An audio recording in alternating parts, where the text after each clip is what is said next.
پلوشہ صاحبہ، اگر دیکھا جائے جو اقدامات اٹھائے جا رہے ہیں اور عوام جس کرب کے اندر مبتلا ہے، کیا پاکستان پیپلز پارٹی سے اس کا سوال ہو سکتا ہے کہ آپ حکومت کے حصے دار ہیں؟ کیونکہ اگر آپ نہ ہوتی تو شاید یہ اقدامات جو ہیں وہ نہ اٹھائے جاتے پاکستان مسلم لیگ نون کی طرف سے، یا پھر پیپلز پارٹی کو اس سے بری الذمہ قرار دیا جائے گا؟ دیکھیے، بات یہ ہے کہ یہ کہنا تو میں اس سے جو ہے متفق نہیں ہوں کہ اگر پاکستان پیپلز پارٹی نہ ہوتی تو یہ اقدامات نہ اٹھائے جاتے۔ یہ اقدامات جو ہیں یہ کابینہ کے فیصلے ہیں۔ کل بھی جو 5 روپے 75 پیسے بجلی بڑی وہ روٹیشن کے ذریعے سمری جو ہے وہ کابینہ میں موو کی گئی اور اس پر اپروول لے کر یہ جو ایک بہت بڑا اضافہ تھا یہ کل ہوا۔ آج بھی میں دیکھ رہی ہوں نیپرا نے 3 روپے کچھ پیسے جو ہے 32 پیسے آج پھر بڑھائے ہیں۔ اب بات دراصل یہ ہے کہ پاکستان پیپلز پارٹی نہ ہو اور اگر نہ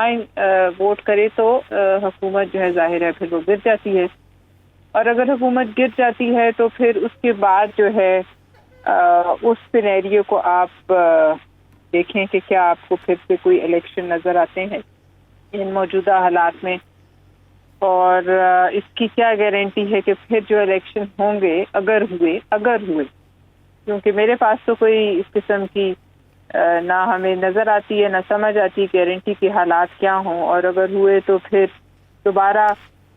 جو ہے کوئی استحکام کی صورت بنتی ہے جو پہلے آج تک جو ہم نے دیکھا ہے کہ ان الیکشنز کے بعد بھی نہیں بنی۔ اب ظاہر ہے پیپلز پارٹی کے پاس ایک چوائس ہے کہ وہ حکومت کو ووٹ نہ کرتی، اور اگر بجٹ کو وہ پاس نہ کرتی تو پھر حکومت حرام سے گر جاتی، تو پھر کیا آپشن ہے؟ پلوشہ خان صاحب، پھر کا لفظ ایک بڑا اچھا ہے کہ واقعی حکومت نہ ہوتی تو کیا ہوتا۔ کیا اب عوام کے ساتھ جو ہو رہا ہے، جس اذیت کی زندگی گزاری ہے عوام، جی، کیا آپ سمجھتے ہیں کہ پیپلز پارٹی کو اس پر اسی طرح خاموش رہنا چاہیے؟ دیکھیے، میں پہلی بات سے آپ سے بالکل اتفاق کرتی ہوں، اور میں ذاتی طور پہ بھی اتفاق کرتی ہوں کہ میں ایک پاکستانی ہوں اور میری ہمدردی ہمیشہ پاکستان کے عوام کے ساتھ ہے، اور جو اس وقت حالات ہیں انتہائی غیر معمولی اور بے حد جو ہے برداشت سے باہر کے ہیں۔ اس وقت جو بوجھ عوام پہ ڈالا جا رہا ہے تو بلا شبہ جو ہے اتنی سلیبیں ہم عوام کے کندھوں پر نہیں رکھ سکتے کہ وہ اس کے بوجھ تلے دب جائیں۔ میں سمجھتی ہوں کہ یہ جو بجٹ ہے اس میں بہت سے اقدامات ایسے ہیں جنہیں ڈیفینڈ نہیں کیا جا سکتا۔ یہ بھی سمجھتے ہیں جو آج ہمارے چیئرمین نے بھی کہا ہے کہ یہ ریگریسو رجت پسندانہ ٹیکسیشن ہے، اور یہ ریجٹی ٹیکس جو ہیں یہ لوگوں کی جو ہے گردن پر بالکل جیسے سانس کی نالی پر بوجھ ہے۔ لہذا یہ جو بل یہ بڑھانا ٹیرس الیکٹریسٹی کے، گیس کے، اور یہ جو ٹیکسیشن ہے یہ سارا بوجھ عوام پہ پاس کرنا یہ کوئی سلوشن نہیں ہے۔ اس کا نتیجہ یہ ہوگا کہ کاروبار بند ہوں گے، بہت بڑے پیمانے پر لوگ لے آف ہوں گے، اور وہ جو ایم آبجیکٹو ہم اچیو یہ کرنا چاہ رہے ہیں وہ ٹیکسیشن جس طرح کی ہو رہی ہے اس کے ذریعے نہیں ہو سکے گا۔ بے روزگاری بڑھے گی، مہنگائی بڑھے گی،